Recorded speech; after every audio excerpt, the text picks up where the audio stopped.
आपको बताना चाहती हूँ कि आप में से कुछ क्यों कहीं नहीं पहुंच रहे उससे जिसे आप अपने जीवन का बुलावा मानते आए हैं। स्थिरता योग्यता उत्पन्न करती है। परमेश्वर हमें बुलाते हैं, वो जानते हैं कि हम कितनी सत्यानाश किए जा रहे हैं जब हमें बुलाते हैं, और परमेश्वर की शक्ति संपूर्ण रूप से काम करती है जब हम कमजोर होते हैं। उनकी रोशनी ज्यादा चमकती है टूटे हुए बर्तनों से। फिर यह होता है कि उन लोगों के द्वारा जिन्होंने सब संभाल कर इकट्ठा कर लिया है, खैर जब उन्होंने मुझे पाया तो उन्हें सचमुच एक क्रैकपॉट ही मिला। उन्हें परमेश्वर ने जानबूझकर चुने संसार के कमजोर और मूर्ख जीव ताकि उनका प्रकाश इनके जरिए चमक सके, लोग सचमुच देखें और कहें ये परमेश्वर ही होने वाले हैं। क्या आपको पता है कि स्कूल में इंग्लिश में फेल होने की बिल्कुल करीब थी मैं, क्योंकि संज्ञा और सर्वनाम नहीं समझ पाती थी और वाक्य रचना मेरी समझ के बिल्कुल बाहर थी। मैं बस बोलना चाहती थी। खैर, मेरा संसार के इतने बड़े हिस्से में संपर्क कायम करने के योग्य हो जाना, हर दिन टीवी और रेडियो और सभी किस्म के माध्यमों द्वारा, मेरा मतलब ये परमेश्वर की ओर से वरदान है। और परमेश्वर आपको वरदान दे सकते हैं जो आपकी स्वाभाविक योग्यता जो आपके पास है या नहीं है उससे कहीं आगे जाना। पर कुछ बातें हैं जो उन्हें चाहिए ताकि वो वरदान पूरी करें, और उनमें से एक यह है कि उन्हें अपने साथ काम करने दे। पवित्र आत्मा में सामर्थ्य द्वारा स्थिरता प्राप्त करने को स्थिरता योग्यता उत्पन्न करती है। मुझे याद है उसे पहले स्थान पर होना। मैं क्या करूं, कुछ समझ में नहीं आता था। अपनी जिंदगी में हे परमेश्वर मुझे रोशनी दिखा, मैं क्या करूं, मैं कहाँ हूं, तूने ही कहा था मैं ये कर सकती हूं। और मैं बस ऐसे ही देखती रहती थी, इंतजार करती रहती थी। परमेश्वर कहते, अब जॉयस, जब तक तुम वो नहीं करती जो मैंने तुमसे कहा है, जिस तरह तुम अपने पति से बात करती हो,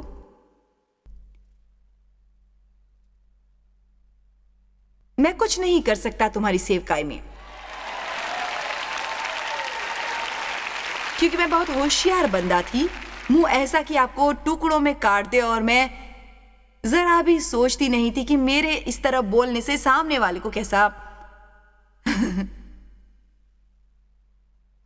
महसूस हो सकता है। उन सब सालों में जब मैं बड़ी हो रही थी कि जब मैं यहां से बाहर निकलूंगी कोई भी कभी भी मुझसे कुछ नहीं कह पाएगा। खैर, यह अच्छा लगता है, पर यह परमेश्वर की अर्थव्यवस्था नहीं है। देव मेरे साथ बहुत अच्छे थे, वो एक अच्छे व्यक्ति थे। पर आपको पता है, जब आपकी आलोचक आत्मा होती है, आप हर किसी में दोष पाते हैं, आप परवाह नहीं करते किसे कैसा लग रहा है। तो मैं बहुत ही चतुर मुंह थी, और अगर उससे सहमत न होती जो ये करना चाहते थे तो मैं बहस करती और पलट जवाब देती। परमेश्वर मुझसे निपट रहे थे, कहते अपना मुंह बंद रख।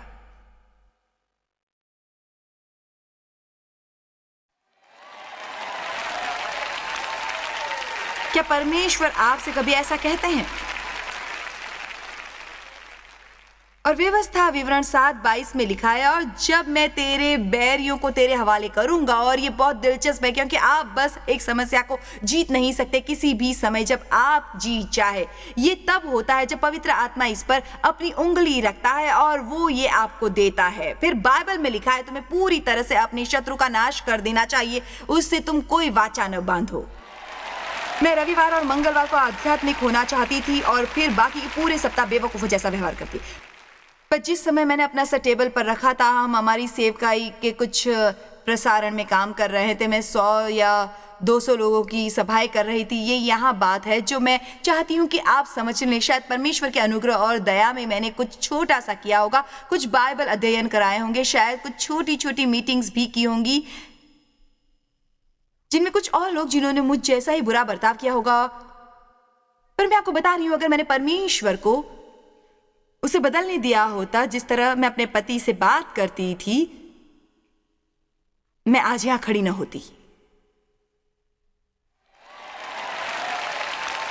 ये बस इतना ही सरल है, क्योंकि मैं आपको कुछ बताना चाहती हूं। जीवन में हमारी सफलता इतना ज्यादा हमारी योग्यता के कारण भी नहीं है, ये ज्यादा हमारे चरित्र के आधार पर है। बहुत से लोगों के पास वरदान होते हैं जो उन्हें कहीं ले जा सकते हैं, पर उनके पास उतना चरित्र नहीं कि वहां बने रह सके एक बार जब वो वहां पहुंच जाएं। तो इसलिए मुझे जरा भी दिलचस्पी नहीं है शूटिंग स्टार्स में। वाह, क्या तुमने उस आदमी के बारे में सुना है? वो बहुत बढ़िया आदमी है। खैर, अगर वो जमीन में जड़ नहीं पकड़ता तो वो स्थापित नहीं होता, जीवन उसका विनम्र नहीं होता, तो वो वहां नहीं रहेगा। वो उससे कहीं ज्यादा तेजी से आगे आएगा और उतनी ही तेजी से बाहर जाएगा। और परमेश्वर को वहां कोई और नहीं चाहिए जो स्वयं को मसीही कहते हो और उनके नाम पर खुद को बेवकूफ जाहिर करते हो। और इसीलिए हमें चाहिए स्थिरता। स्थिरता उत्पन्न करती है योग्यता। मूसा को बहुत महान बुलावा मिला था अपने जीवन में, पर वो भावुक था। उसने अपने बल पर प्रतिक्रिया की अपने ही विचारों में, और इसीलिए परमेश्वर ने उसे 40 साल तक एक अनजान प्रदेश में भेज दिया। आमीन। पतरस बहुत बड़ बोला था। वो भावनात्मक ज्वालामुखी था। वो उसका दिल अच्छा था, और पता है, जब परमेश्वर आपका हृदय देखते हैं तो ये आपके साथ काम करेंगे और आपके साथ काम करेंगे और आपके साथ काम करेंगे और आपके साथ काम करेंगे। और या तो आप सुनेंगे या आप दुखी हो जाएंगे।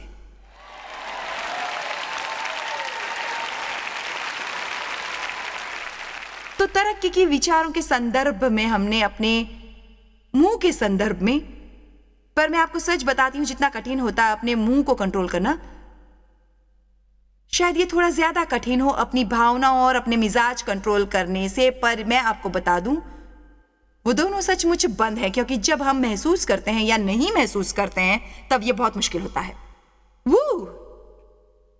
ये कितना कठिन होता है सही बात करना जब आप गलत तरीके से महसूस कर रहे हो। यदि आज आप यहां से जाएं मन में पक्का इरादा करके, अपना मन बनाकर, मुझे परवाह नहीं मैं कैसा भी महसूस करता हूं, परमेश्वर के अनुग्रह और दया से मैं सही चीज ही करूंगा। आपको किसी को क्षमा करना महसूस नहीं करना पड़ेगा। उन्हें क्षमा करने के लिए आपको किसी के प्रति अच्छा महसूस नहीं करना पड़ेगा। उनमें अच्छाई के लिए मुझे अपने पिता की मरते दम तक देखभाल करने की जरूरत को महसूस नहीं करना पड़ा था उसके बाद, जबकि उन्होंने जीवन भर मेरा यौन शोषण किया था। पर मैं ये कर सकी अपनी मर्जी से, और बाइबल में लिखा है सही बात करने के लिए आपको हिचकिचाने की जरूरत नहीं, अच्छा होने के लिए, अच्छा लगने जैसा महसूस करने की जरूरत नहीं, आपको खुशी महसूस करने की जरूरत नहीं, अपने चेहरे पर मुस्कान लाने के लिए। स्थिरता वो योग्यता है कि जब आप परेशान हो या निराश हो तो जल्द ही वापस आ सकें एक शांत और स्थिर अवस्था में, बहुत ही जल्द।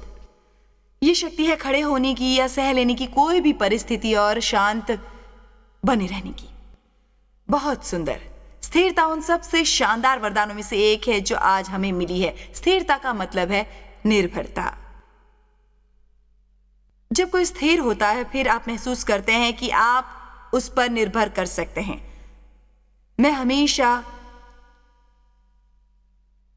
देव पर निर्भर कर सकती हूं कि वो हर दिन अच्छे मूड में होंगे। मैं इस व्यक्ति से विवाहित हूं पिछले 43.5 सालों से, और मैं सचमुच आपको बता सकती हूं कि शायद 4 या 5 बार उन सभी सालों में मैंने उन्हें बुरे मूड में देखा होगा।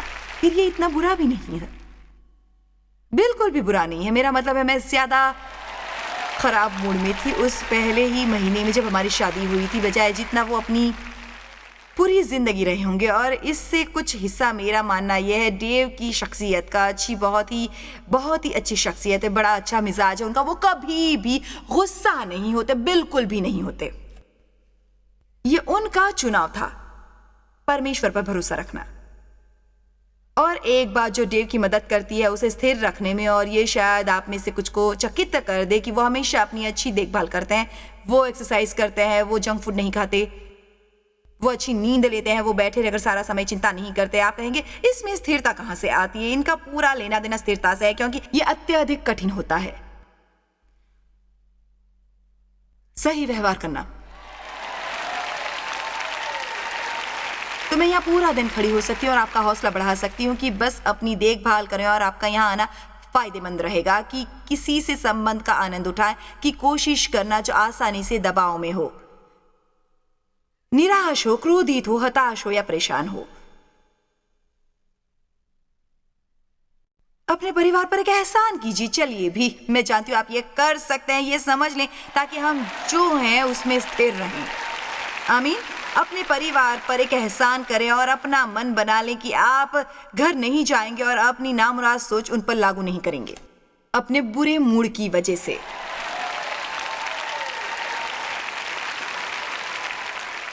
मेरा मतलब इससे बदतर क्या हो सकता है कि आप किसी के साथ रह रहे हैं जिसके बारे में आप कभी नहीं जान सकते कि वो दिन में आपसे कैसे पेश आएगा। कारण कि हम क्यों यीशु को प्यार करते हैं? क्योंकि वो हमारी चट्टान है, हमेशा स्थिर, हमेशा वहीं के वहीं, हमेशा हमसे प्रेम करते हैं, हमेशा एक जैसे मूड में, हमेशा सकारात्मक, और हम उनसे चिपके रहते हैं। खैर, क्या आप नहीं चाहते कि दूसरे लोग आपके बारे में ऐसा ही महसूस करें? सबसे महान वरदान जो परमेश्वर ने मुझे दिया है कि एक स्थिर पति, क्योंकि जिस प्रकार मैं पली बड़ी थी, मैं नहीं जानती थी क्या हो जाता है अगर मेरे पास ये उदाहरण न होता देव की स्थिरता का मेरे जीवन में। आमीन। मैं चाहूंगी कि हम देखें फिलिपियो 1 वचन 28 से 29। ये इतना अच्छा शास्त्र वचन है, सुनिए इसे। हम इसे स्क्रीन पर लगाने वाले हैं। और किसी बात में एक क्षण के लिए भी विरोधियों से भय नहीं खाते और अपने शत्रुओं से ये निरंतरता, जो एक और शब्द है स्थिरता के लिए, ये निरंतरता और निडरता उनके लिए विनाश का स्पष्ट चिन्ह है, सबूत है, छाप है उनके आने वाले विनाश का। तो अगर आप स्थिर बने रहे, ये कहता है शत्रु से कि तुम तो गए, क्योंकि शैतान आपका कुछ नहीं बिगाड़ सकता अगर आप स्थिर हैं। वो ये करना चाहता है कि आपको हिला कर रख दे और आपको पूरी तरह परेशान कर दे, ताकि आप अनाप शनाप बेवकूफ़ी की बातें करने लगे और कुछ अनाप शनाप बेवकूफ़ियां करने लगे। तो अगले 5 दिनों तक आप अपना मूड खराब रखेंगे। क्या यहां कोई समझ रहा है मुझे? परंतु एक निश्चिंत प्रमाण और सबूत तुम्हारे लिए उद्धार का है और ये परमेश्वर की ओर से है। तो क्या मेरे सहायक बाहर आ सकेंगे?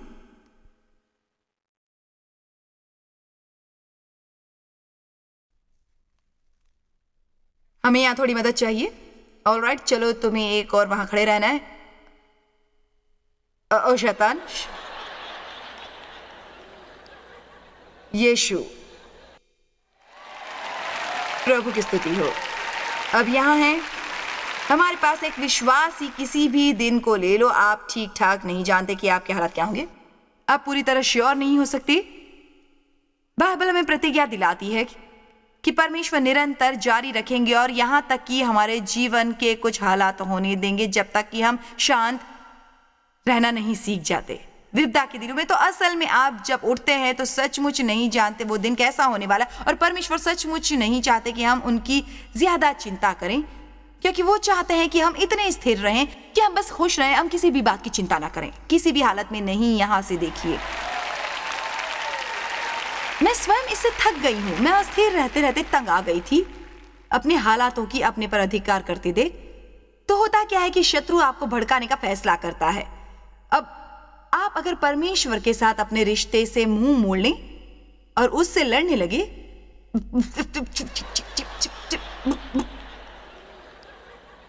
बस ये यही करता है कि उन्हें और ज्यादा खुश करता जाता है। और हमने परमेश्वर को ऐसी स्थिति में डाल दिया है जहां वो हमारे लिए कुछ नहीं कर सकते, क्योंकि हम उनके साथ नहीं हैं। दूसरी ओर, जब हमारे साथ ये सब हो रहा होता है, परमेश्वर देख रहे हैं, वो बस देख रहे हैं।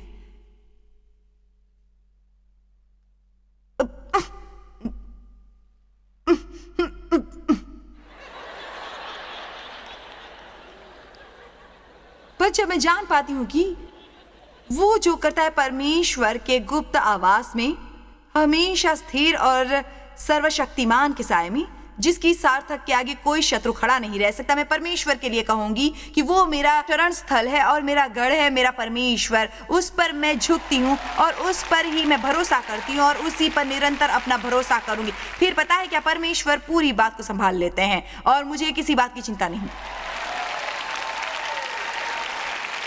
आमीन। और मैं चाहती हूं कि आप बिल्कुल ये देखिए, क्योंकि बिल्कुल यही होता है आत्मिक संसार में। आपको शायद 10 अवसर मिले किसी भी दिन विशेष पर परेशान होने के, नाराज होने के, अपनी शांति खो देने की, कुछ सचमुच बेवकूफ भरी बात कहने के, कुछ देर नकारात्मक बातें सोचने के, और हम पर नजर रखी जा रही है। आत्मिक संसार हमें देख रहा है, शत्रु हमें देख रहा है, परमेश्वर हमें देख रहे हैं, हमारे स्वर्गदूत हमारी ओर कान लगाए खड़े हैं कि हम कुछ ऐसा कहें जिसे वो काम में लगा सकें। हम शायद कह सकते हैं कि परमेश्वर हमारे जीवन में एक प्रवेश द्वार ढूंढ रहे हैं, शैतान हमारे जीवन में एक प्रवेश द्वार ढूंढ रहा है। मैं तुम्हारे आगे रखती हूं जीवन और मृत्यु, आशीष और श्राप, चुनिए। अब चाहे आप अंदर कैसा भी महसूस करते हो, आप महसूस करते हैं कि आप बस फट पड़ने वाले हो, पर यदि आप कह सके मेरी मदद कर प्रभु, प्रभु मेरी मदद कर, मेरी मदद कर, मदद कर, ओ परमेश्वर मेरी मदद कर, मुझे बचाए रख प्रभु, मेरी मदद कर, मेरी मदद कर, मैं अपने मुंह को नियंत्रण में रखूं, मेरी मदद कर, मदद कर, मदद कर, मैं कोई तमाशा ना करूं। इसमें ज्यादा देर नहीं लगती और परमेश्वर आपकी ओर से गतिशील होते हैं। पता है क्या? क्योंकि बाइबल में लिखा है वो कभी उससे अधिक हम पर आने नहीं देते जो हम सहन नहीं कर सकते, पर ये परीक्षा के साथ वो उससे निकलने की राह भी निकाल देते हैं। और किसी बात में एक क्षण भी डरो मत या भय न खाओ अपने विरोधियों शत्रुओं से। ये निरंतरता और निडरता स्पष्ट चिन्ह होगा, सबूत और छाप शैतान के आने वाले विनाश का और तुम्हारे उद्धार का और मुक्ति का, और ये परमेश्वर की ओर से है। मैं चाहती हूं कि आप घर जाएं और तय कर लें कि परमेश्वर की मदद से आप स्थिर बनने वाले हैं। परमेश्वर ने हमें भय की आत्मा नहीं दी, परंतु सामर्थ्य और प्रेम और सशक्ति मन की बातों के बारे में सोचें और अपना मन लगा लें इस संदर्भ में कि आप कैसा व्यवहार करने वाले हैं। हर सुबह अपने साथ एक छोटी सी मीटिंग करें और कुछ बातों पर विचार करें। अपने आप से ये ना कहें कि मैंने जैसा सोचा है, यदि वैसा नहीं हुआ तो मैं बहुत ज्यादा क्रोधित हो जाऊंगा। बिल्कुल भी ऐसा ना कहें, मैं सबको बर्बाद कर दूंगा, मैं अपना दिन बर्बाद कर लूंगा। क्योंकि मैं आपको इसी वक्त बता सकती हूं, आपने पहले से अपनी तकदीर पर दस्तखत कर दिए हैं। कुछ होगा जो आपको परेशान कर डालेगा। बेहतर है आप इसका अंदाजा लगा लें। हेलो, मैंने कहा आप अपनी योजना भक्ति नहीं कर सकते। ये संदेश नहीं आ रहा है एक नियोजित व्यवस्थित तरीके से जैसी मैंने योजना बनाई थी, और इसमें सचमुच मुझे एक किस्म की परेशानी भी होती है, पर मुझे बिल्कुल भी परेशानी नहीं हो रही कि मैं घंटों घंटों आपको समझाने की कोशिश कर रही हूँ और फिर परमेश्वर इस सब को गड़बड़ कर देते हैं और ये बाहर आता है पागलपन सा लगता हुआ। पर पता है, हमें अपने जीवन में रचनात्मकता वहीं मिलेगी। हमें पार्टी में आनंद उठाना नसीब नहीं होता यदि हम अपनी योजना की भक्ति करते रहें, क्योंकि मनुष्य का मन अपनी तरह से योजना बनाता है। आमीन। और मैं आपके बारे में नहीं जानती, पर मैंने खुद को काफी अरसे तक इस पार्टी से वंचित रखा और मैं खासकर इस पार्टी में जरूर रहूंगी।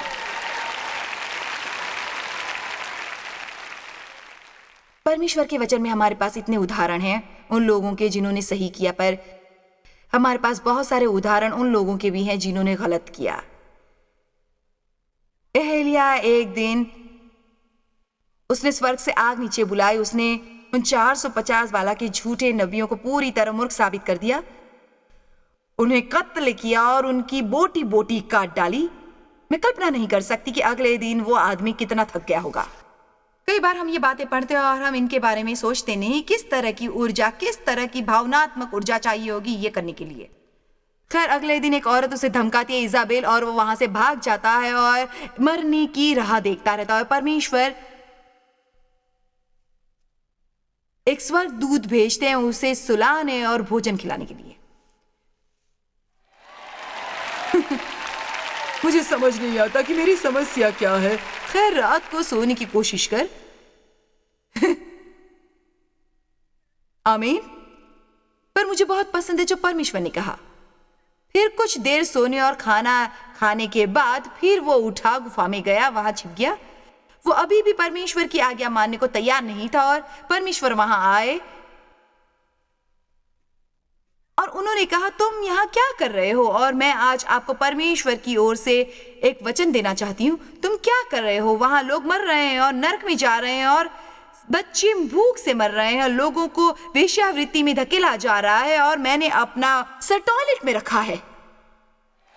हेलो, क्या यहाँ कोई मेरी बात को समझ रहा है? मेरा मतलब इससे ज्यादा और बेवकूफी क्या हो सकती है? खैर, वो तुम्हारी अच्छी बर्ताव की निशानी है। बताए, अगर पूरे संसार में हर कोई तुम्हारे साथ बुरा बर्ताव कर रहा है, यह आपको अनुभूति नहीं देता कि आप सारी समय गुस्से में रहें। ओके, सुनिए, करीब 3 हफ्ते पहले मैं किसी पर इतना नाराज हो गई। मेरा मतलब मैं इतनी ज्यादा गुस्से में थी जो पता नहीं कितने अरसे से मैंने क्रोधित मैं नाराज थी।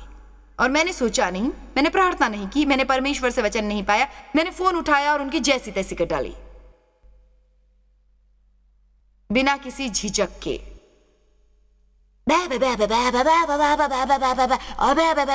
मैंने तुम्हारे लिए वो किया था। फिर मुझे पता चला कि मैं कभी इतनी ज्यादा गुस्से में नहीं थी जितना कि उस दिन थी।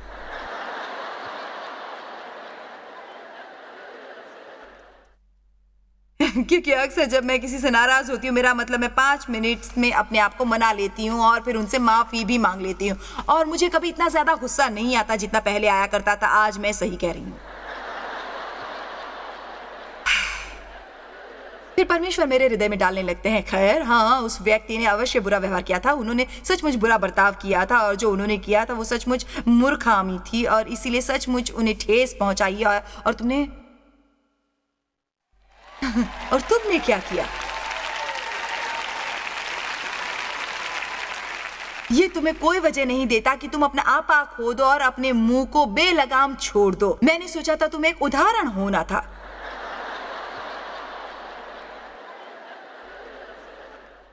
और मैंने एक और रात भर इंतजार किया और मैंने डेव को भी फोन किया और वो इस परिस्थिति के बारे में जानते थे। और मैंने कहा, मैं एक तरह सोचती रही और शायद परमेश्वर मुझसे कह रहे थे कि मुझे उन्हें फोन करने की जरूरत है और उनसे माफी मांगने पर मैं जानती हूँ कि मैं ये कर सकती हूँ। और मैं अपने आप को बचाने की कोशिश कर रही थी। और मैंने फिर क्या किया आप जानते हैं? मैंने उसे फोन किया। मैंने ये 3 हफ्ते पहले किया था। मेरा मतलब मैं इतना चाहती थी कि वो मुझे बताए, नहीं, मेरे ख्याल से तुम्हें ये नहीं करना चाहिए था, मुझे नहीं लगता यहाँ उनके लिए अच्छा होगा ये। बस ओह ठीक है, कोई बात नहीं। मैंने वही किया। मैं तकरीबन उससे नाराज हो गई। मैं ये सुनना चाहती थी, वो करो जो परमेश्वर तुमसे करने को कहते हैं। पर पता है, ये जाहिर था कि घर में शांति होगी इस घर में। और ये करना नहीं चाहती थी। और मैंने अपने दिमाग से बात सुनी। मैंने शायद फोन किया होता और कहा होता, सुनो, मैं बस आपको बताना चाहती हूँ कि मुझे सचमुच बहुत अफसोस है, पर मुझे ऐसा नहीं करना था। और मैं इस व्यक्ति को बस फोन पर झाड़ना चाहती थी।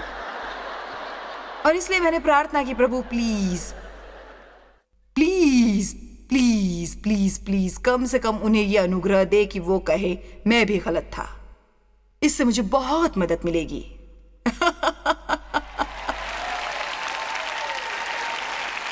मैंने सोचा कि ये बहुत मददगार होगा अगर मैं कह सकती। खैर, तुम जानते हो मुझे सचमुच अफसोस है कि पिछले हफ्ते मैंने तुम पे नाराजगी दिखाई। खैर, पता है इसका चाहे जो भी मतलब हो, पर अब मैं तुमसे नाराज नहीं हूं। पर मैंने ऐसा नहीं किया। पर उन्होंने किया। उन्होंने कहा, हेलो, कैसे हो तुम? हाय, कैसी हो तुम? तो परमेश्वर मेरी ओर गतिशील हुए, क्या कि वो जानते हैं कि आप इतना ही सह सकते हैं। और मैंने क्षमा मांगी और उस व्यक्ति ने कहा, खैर, इसके बारे में तुम बिल्कुल चिंता न करो, मैंने भी बुरा किया, ब्ला ब्ला ब्ला ब्ला ब्ला।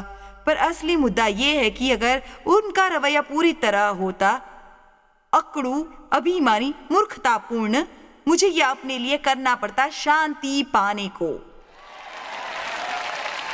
आपको ये समझना होगा कि जब आप लोगों को क्षमा करते हैं, आप वो करते हैं जो सही है, तो आप उन पर एहसान नहीं कर रहे होते, आप खुद पर एहसान करते हैं।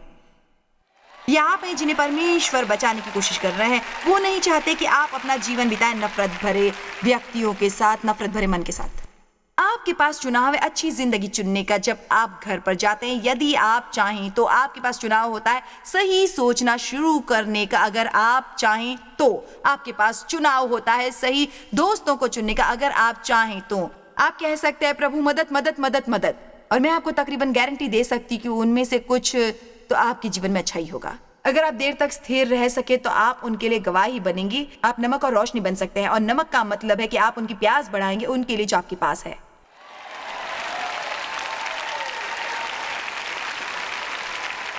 आप उनकी प्यास बढ़ाएंगे उसके लिए जो आपके पास है। हाँ, एक सबसे अच्छा उपहार जो आप दूसरे को और खुद को दे सकते हो वो है चिड़चिड़ा न होना, हर बार आपके मूड का बदलना, और स्थिरता को चुनो। स्थिरता एक पक्की निशानी है कि हम परमेश्वर पर विश्वास कर रहे हैं और हम चाहते हैं कि उनका उद्देश्य हमारे जीवन में काम करे। भजन संहिता 37:3 कहती है, यहोवा पर भरोसा रख और भला कर, देश में बसा रहे और सच्चाई में मन लगाया रहे। जॉय स्मायर मिनिस्ट्रीज में आप हमारे लिए कितने अहम हैं, इसका आपको अंदाजा नहीं। हम आपके आभारी हैं और हम धन्यवाद करते हैं अपने सब मित्रों और सहयोगियों का कि उन्होंने इस विश्वव्यापी सेवकाई को संभव बनाया। मिलकर हम भूखों को खिला रहे हैं, गरीबों को पहना रहे हैं और कई देशों में सुसमाचार पहुंचा रहे हैं। कृपया हमसे संपर्क करें या विजिट करें jmmindia.org पर। आज ही अपनी प्रार्थना के अनुरोध बताने के लिए, हमारे साधनों के बारे में और जानकारी और जॉयस की सभाओं का शेड्यूल जानने के लिए, और हमारे सहयोगी बन जाएं दुनिया भर में मसीह का प्रेम बांटने के लिए।